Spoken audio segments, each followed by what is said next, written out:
행복하리니 하느님의 성령이 너희 위에 머물러 계시리라. 주님께서 여러분과 함께 또한 사제의 영과 함께 루카가 전한 거룩한 복음입니다. 주님 영광 받으소서. 그때 예수님께서 모든 사람에게 말씀하셨다. 누구든지 내 뒤를 따라오려면 자신을 버리고 날마다 제 십자가를 지고 나를 따라야 한다. 정녕 자기 목숨을 구하려는 사람은 목숨을 잃을 것이고 나 때문에 자기 목숨을 잃는 그 사람은 목숨을 구할 것이다. 사람이 온 세상을 얻고도 자기 자신을 잃거나 해치게 되면 무슨 소용이 있느냐. 누구든지 나와 내 말을 부끄럽게 여기면 사람의 아들도 자기의 영광과 아버지와 거룩한 천사들의 영광에 쌓여올 때 그를 부끄럽게 여길 것이다. 주님의 말씀입니다. 그리스도님 찬미합니다. 오소서 성령님. 누구든지 내 뒤를 따라오려면 자신을 버리고 날마다 제 십자가를 지고 나를 따라야 한다. 안녕하세요. 오늘은 우리 김대건 신부님, 또 정하상 바오로, 또 동료 순교자들, 우리 모든 우리나라 순교자들을 기억하는 날입니다. 조선시대 때 천주교가 수많은 사람들에게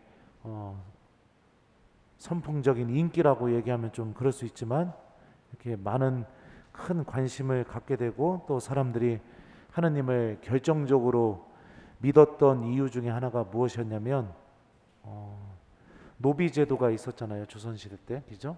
근데 그 천주교 모임에만 가면 내가 종이 아니라 사람이라는 대접을 받았기 때문에 내가 하느님을 믿으니까 하느님도 나를 엄청나게 사랑해 주시고 나는 버러지나 그런 사람이 아니라 내 인생이 의미 없는 그런 삶이 아니라 아주 소중한 그런 하느님의 은총을 담고 있고 또 그 하느님에 대한 믿음을 갖고 있는 이들 또한 나를 그렇게 사랑하는 형제로 대해줬기 때문에 그렇기 때문에 특히 수많은 노비들에게 이 하느님의 복음은 하나의 이 생명과도 같았고 내가 정말로 삶을 살아갈 수 있는 큰 기쁨으로 이렇게 다가왔다고 합니다.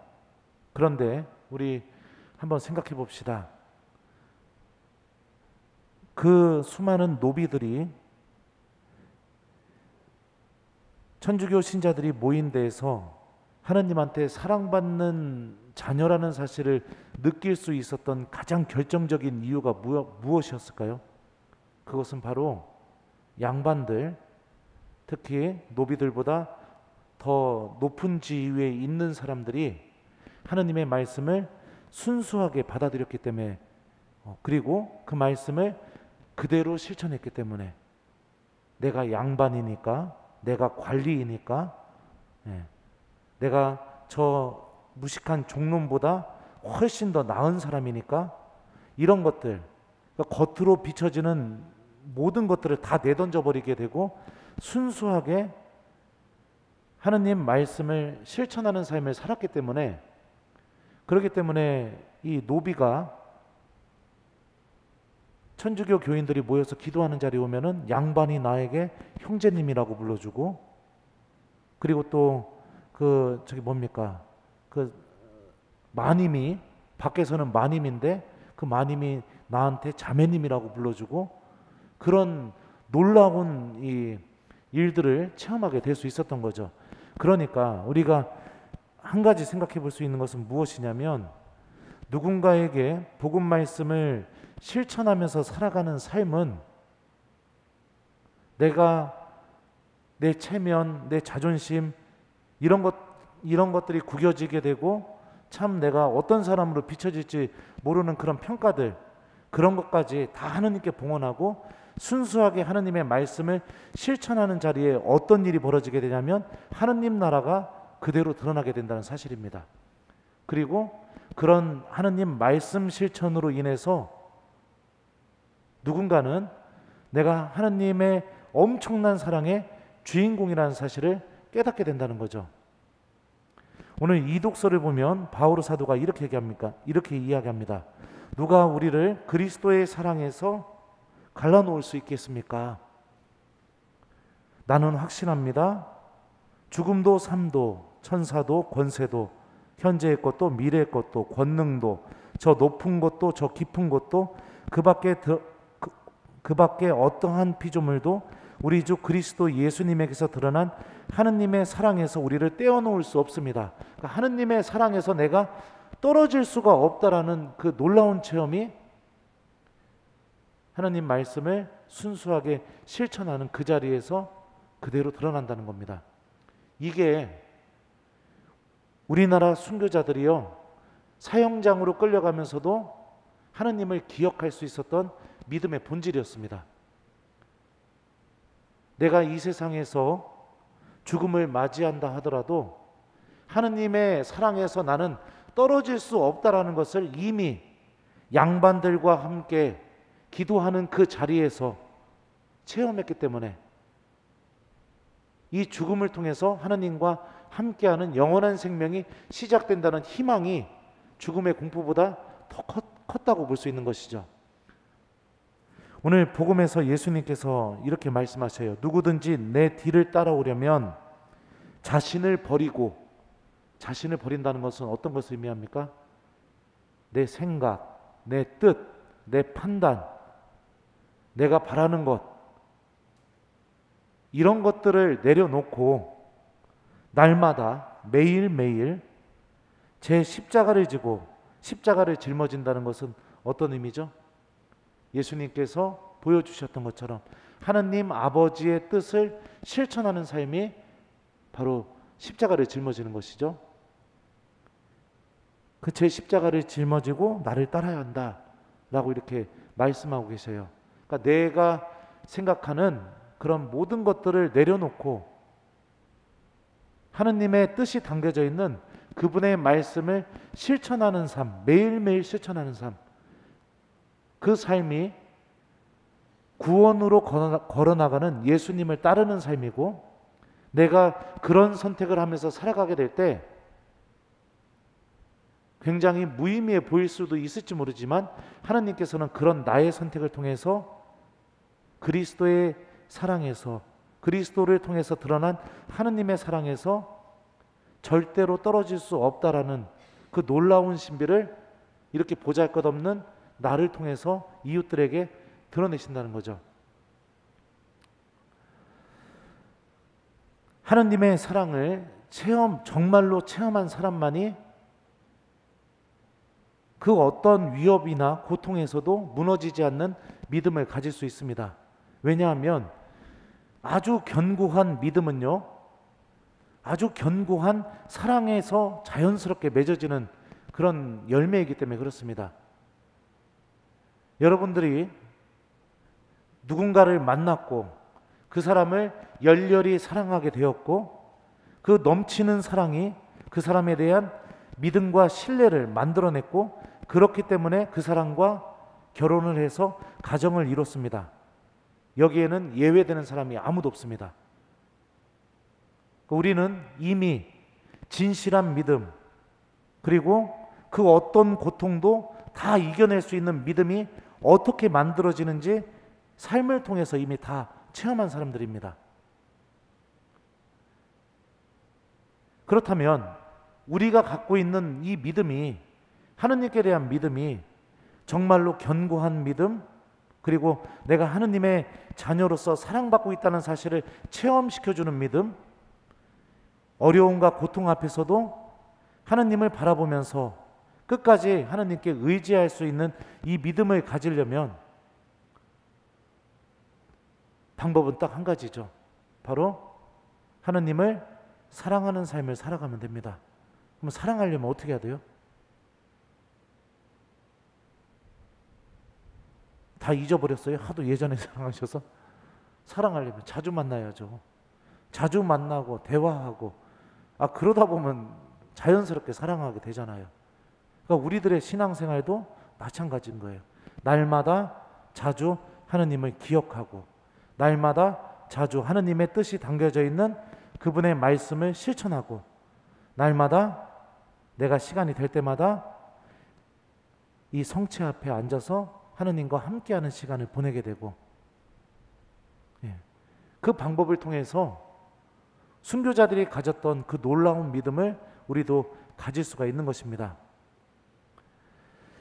오늘 일독서에서 하느님께서는 이렇게 말씀하십니다. 주님을 신뢰하는 이들은 진리를 깨닫고 그분을 믿는 이들은 그분과 함께 사랑 속에 살 것이다. 은총과 자비가 주님의 거룩한 이들에게 주어지고 그분께서는 선택하신 이들을 돌보시기 때문이다. 하느님을 신뢰하는 이들은 하느님의 사랑 안에서 살게 될 것이고 하느님의 특별한 보호를 받게 될 것이라고 오늘 일독서가 우리에게 알려주고 있죠.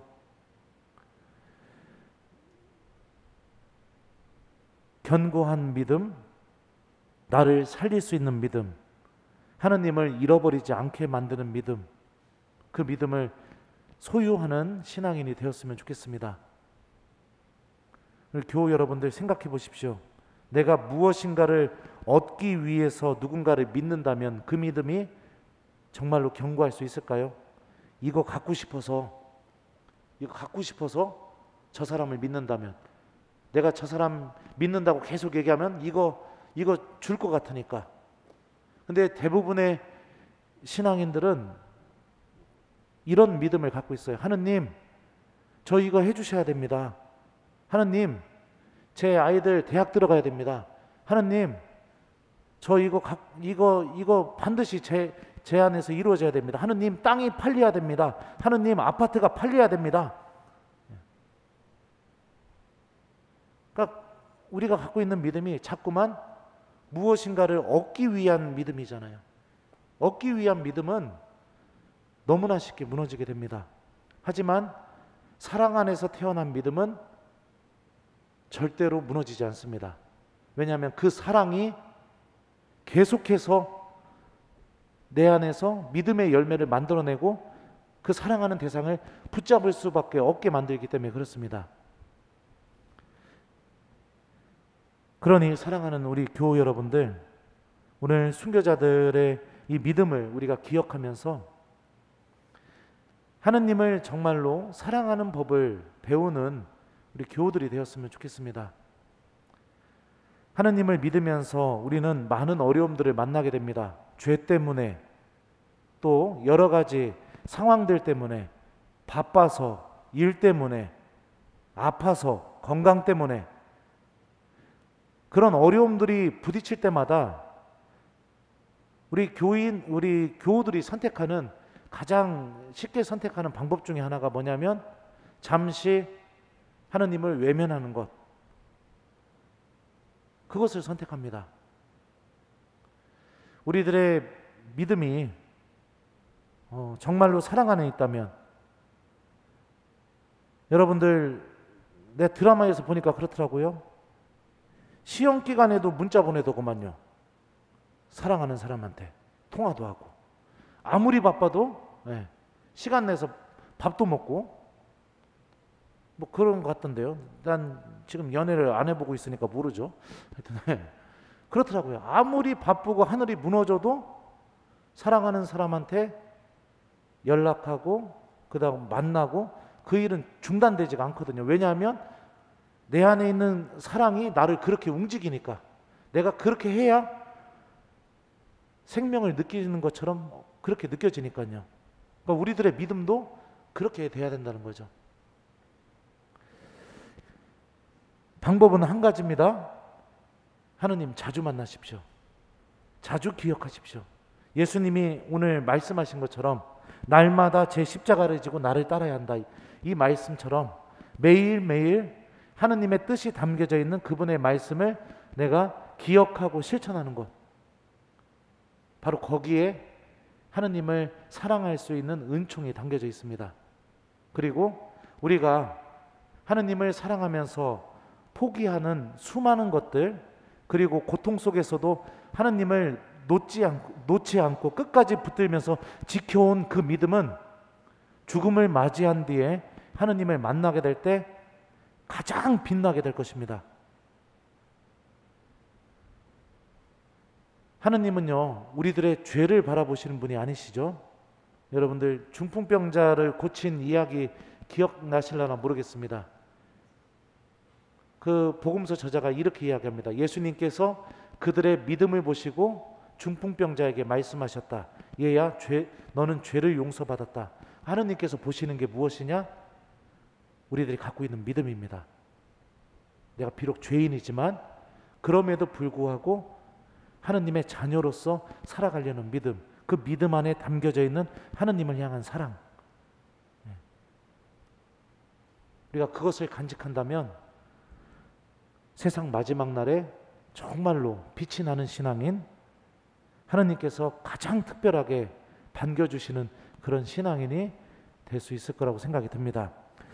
숙제 드릴게요. 여러분들 특별히 이번 일주일 동안 여러분들이 살아가고 있는 가정이 우리 조선시대 때 그 노비들이 천주교인들이 모여가지고 갔더니 내가 사람 대접받고 하느님한테 사랑받고 있는 사람이라는 것을 느끼게 됐던 그런 기도했던 장소처럼 여러분들의 가정도 좀 그런 장소가 되도록 일주일 동안 같이 한번 노력해 봤으면 좋겠습니다. 그래서 매일매일 여러분들 복음 말씀 꼭 읽으시고 한 구절씩 여러분들 자녀들과 배우자에게 꼭 좀 실천해 보셨으면 좋겠어요.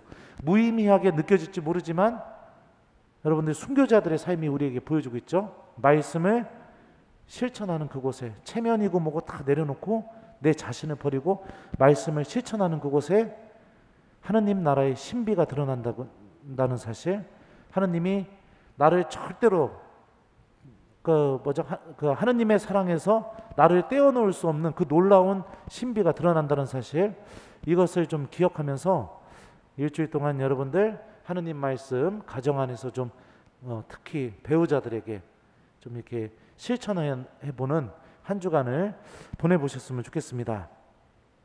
누구든지 내 뒤를 따라오려면 자신을 버리고 날마다 제 십자가를 지고 나를 따라야 한다. 아멘.